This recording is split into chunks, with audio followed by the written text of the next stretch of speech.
दोस्तों, अगर आप भी नजर जैसी चीजों पर यकीन करते हो तो यह कहानी आप ही के लिए है। इस फिल्म में हमें यही दिखाया जाता है कि कैसे एक छोटी सी चीज से जिंदगी पूरी तरह से तबाह कैसे होती है। कहानी शुरू होते ही हमें तालाब के किनारे एक घर दिखाया जाता है जिसमें एक मैरिड कपल रह रहा होता है। उस वक्त आधी रात गुजर चुकी होती है और एक लेडी अपने रूम में सो रही होती है, लेकिन उसका हस्बैंड बाहर ड्रिंक कर रहा होता है। उस आदमी को देखकर ऐसा लग रहा था कि जैसे वह बहुत ज्यादा डरा हुआ हो। वो एक पेंटिंग को काफी देर से बड़े गौर से देख रहा होता है। फिर कुछ देर के बाद वो मिरर के सामने आकर खड़ा हो जाता है और शीशे में अपना सर मारता है, जिससे उसे काफी चोट लगती है। जब उसकी पत्नी आवाज सुनाई देती है तब वह जाग जाती है और उसे देखने नीचे आ जाती है। उसका हस्बैंड बहुत अजीब कंडीशन में होता है और वो उसे भी एक आयरन स्टिक से मार डालता है। फिर काफी साल बीत जाते हैं और एक बार फिर हमें एक फैमिली दिखाई देती है और ये फैमिली काफी खुश होती है। इस फैमिली में हस्बैंड और वाइफ जो कि अपनी लाइफ बहुत खुशी खुशी गुजार रहे होते हैं।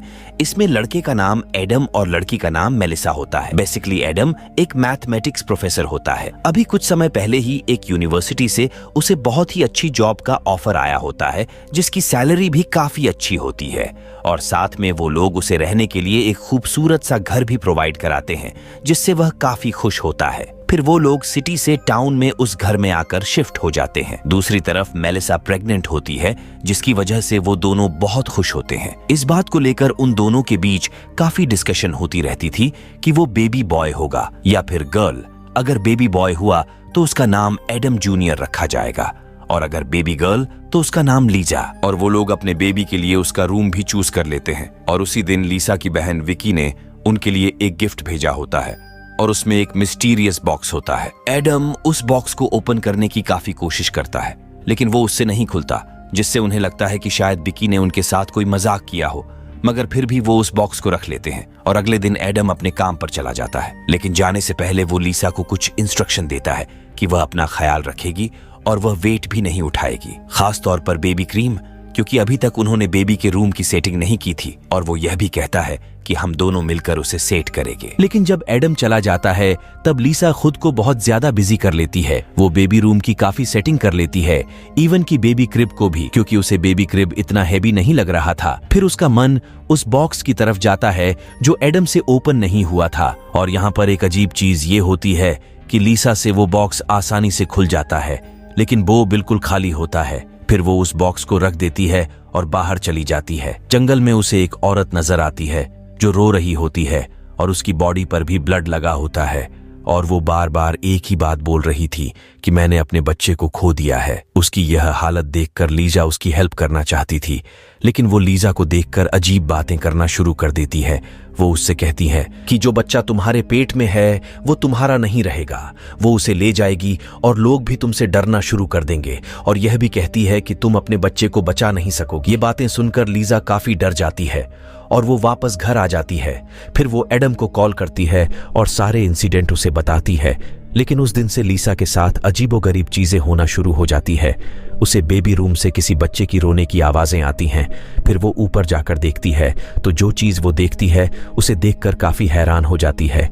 वो देखती है कि बेबी क्रिब में एक बच्ची लेटी हुई है। उसे कुछ समझ नहीं आ रही होती कि ये क्या हो रहा है, क्योंकि ये कोई सपना नहीं होता बल्कि हकीकत होती है। और फिर जैसे ही वो उस बच्ची को गोद में उठाती है तब उसका चेहरा अचानक से एक शैतान में बदल जाता है। और इसके बाद लीजा अपने होश खो बैठती है। और शाम को जब एडम घर वापस आता है तो वो देखता है कि लीजा काफी जख्मी हुई है और उसका काफी खून भी निकल चुका होता है। वो फौरन उसे हॉस्पिटल लेकर जाता है। फिर लीसा तो बच जाती है, लेकिन उसका मिसकैरेज हो जाता है। और इससे भी ज्यादा अफसोस की बात यह होती है कि लीसा अब कभी भी मां नहीं बन सकेगी। और शायद उसका मिसकैरेज कोई हैवी चीज उठाने से हुआ है, जिससे एडम को ये लगता है कि शायद ये बेबी क्रिब की वजह से हुआ और उसने लीसा को मना किया था, लेकिन उसने उसकी नहीं मानी। ये बात सुनकर लीसा की बहन विकी भी उनके घर आती है और वो ये डिसाइड करती है कि वो कुछ दिन लीसा के साथ ही रहेगी ताकि लीसा जल्दी से अपनी नॉर्मल हालत में वापस आ जाए। इस वाक्य के बाद एडम कई बार लीसा से ये पूछने की कोशिश करता है कि उस दिन ऐसा क्या हुआ था, क्या उसने वाकई कोई हैवी चीज उठाई थी, जिसके जवाब में लीसा उसे सच बता देती है। वो जंगल वाला इंसिडेंट, वो अजीब औरत, फिर बेबी के रूम से बच्चे के रोने की आवाजें और वहाँ पर उस छोटी बच्ची का मिलना। और जैसे ही उस बच्ची को गोद में उठाया उसे कुछ भी याद नहीं रहा, क्योंकि तब वो अपने होश खो बैठी थी। यहाँ पर एक बात तो क्लियर हो जाती है कि उनके साथ कुछ अजीबोगरीब हो रहा था और साथ में एडम को वो बॉक्स भी मिल जाता है जो अब इजिली ओपन हो रहा था। तब एडम लीसा को बताता है, जिस पर वो कहती है कि इस बॉक्स को तो मैंने उसी दिन खोल लिया था जब ये सब हुआ था। और फिर वो बिकी से पूछते हैं कि उसने उन्हें ये बॉक्स क्यों दिया जो पहले तो नहीं खुल रहा था और अब खुल चुका है और खाली भी है। जिस पर वो कहती है कि ये मैंने किसी घर की आइटम्स की सेल पर खरीदा था और मैंने इसको लीजा को गिफ्ट कर दिया। लेकिन रियलिटी तो ये होती है कि उस बॉक्स ने पहले तो बिकी को अपने और अट्रैक्ट किया और फिर लीसा को, तभी तो उसने ये बॉक्स ओपन कर लिया था। लेकिन उन लोगों को इसके बारे में कोई आइडिया नहीं होता और फिर नॉर्मल लाइफ चलती रहती है। और फिर कुछ दिन गुजर जाने के बाद लीजा को अपने घर से कुछ महसूस होना शुरू हो जाता है जिसे वो बता भी नहीं सकती थी। जैसे अक्सर घर के शीशे में लीजा का रिफ्लेक्शन काफी अजीबोगरीब बिहेव करता।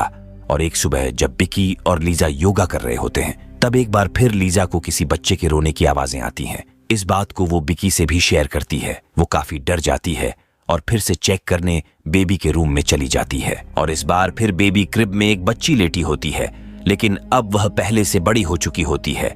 और अजीब बात तो यह होती है कि वह सिर्फ लिजा को ही नजर आ रही होती है, विकी को नहीं। फिर वो अपनी बहन को एक्सप्लेन करती है कि वह नॉर्मल है और वह वाकई एक बच्ची को देख रही है। फिर रात को एडम देखता है कि लीजा अपने बेड पर नहीं है। वो उसे देखने के लिए जाता है। तब लीजा उसे फायरप्लेस के पास खड़ी हुई मिलती है जो कि एक पेंटिंग को घूर रही होती है। वो एडम को बताती है कि हमारे साथ कुछ अजीब हो रहा है, क्योंकि जब हमारे साथ हादसा हुआ तब ये पेंटिंग ऐसी नहीं थी और अब ये पेंटिंग बिल्कुल बदल चुकी है। क्योंकि पहले उस पेंटिंग में यह था कि 4 बच्चे खेल रहे थे और उन्हें एक औरत बैठकर देख रही थी, लेकिन अब ऐसा कुछ नहीं हो रहा। और वाकई वो पेंटिंग बदल चुकी थी, क्योंकि वो औरत अब अपने बच्चों की तरफ नहीं बल्कि साइड में देख रही होती है।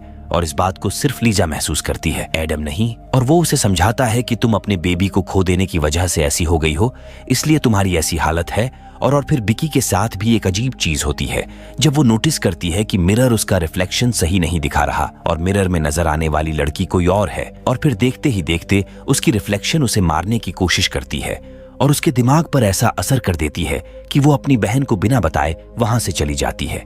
लीजा को इस बात का बुरा तो लगता है, लेकिन ये उसके लिए कोई नई चीज नहीं थी, बल्कि ऐसे इंसिडेंट तो उसके साथ हो ही रहे थे। और साथ में उसे हमेशा एक छोटी बच्ची भी दिखाई देने लगी जो उसे मोम कहती थी। लीसा इन सब से तंग आ चुकी होती है। वो एडम को कहती है कि हमारे इस घर में कुछ अजीब इवल पावर्स है। और फिर वो कहती है कि आपकी यूनिवर्सिटी में एक प्रोफेसर डॉक्टर क्लार्क है जो कि एक पैरानॉर्मल रिसर्चर है। शायद वो हमारी मदद कर सकते हैं। क्योंकि लीजा काफी डरी होती है और एडम उसकी बात मानकर डॉक्टर क्लार्क से मिल लेता है, क्योंकि एडम तो इन बातों पर बिलीव नहीं रखता था। और वो डॉक्टर क्लार्क को कहता है कि वो लीजा का शक दूर करे। और फिर जब डॉक्टर क्लार्क उनके घर में आते हैं तो उन्हें काफी अजीब चीजें महसूस होती हैं। असल में डॉक्टर क्लार्क बचपन से ही ब्लाइंड होते हैं, लेकिन उनके पास एक एबिलिटी भी थी। वो बचपन से ही पैरानॉर्मल चीजों को महसूस कर सकते हैं। और वो लीजा को कहते हैं कि जो भी तुम लोगों के साथ हो रहा है उसकी वजह यह घर नहीं है बल्कि कुछ और ही है। और फिर उसे उस मिस्टीरियस बॉक्स के बारे में पता चलता है और फिर वो यह बात समझ जाते हैं कि एक अननोन इविल पावर थी जो उस बॉक्स में कैद थी। और जैसे ही उसे ओपन किया गया तो वो आजाद हो गई और जिसने भी उस बॉक्स को ओपन किया है वो चीज उसके साथ ही है। वो जहां जहां जाएंगे वो चीज उनके साथ होगी। ये बातें सुनकर एडम काफी गुस्से में आ जाता है और वो डॉक्टर क्लार्क को बाहर निकाल देता है और कहता है कि मैंने आपको ये कहा था कि आप लीजा का शक दूर करें, लेकिन आपने तो उसे और ज्यादा डरा दिया। जिस पर डॉक्टर क्लार्क उसे समझाने की कोशिश करते हैं कि तुम लोगों को शायद पता नहीं है कि तुम कितनी बड़ी मुसीबत में हो, लेकिन वो उसकी कोई बात नहीं सुनता। फिर उसी रात एडम के साथ कुछ होना शुरू हो जाता है जब उसे एक औरत और एक ओल्ड लेडी नजर आती है। वो दोनों उसे काफी डरा देती हैं और अब तो एडम को पूरा यकीन हो जाता है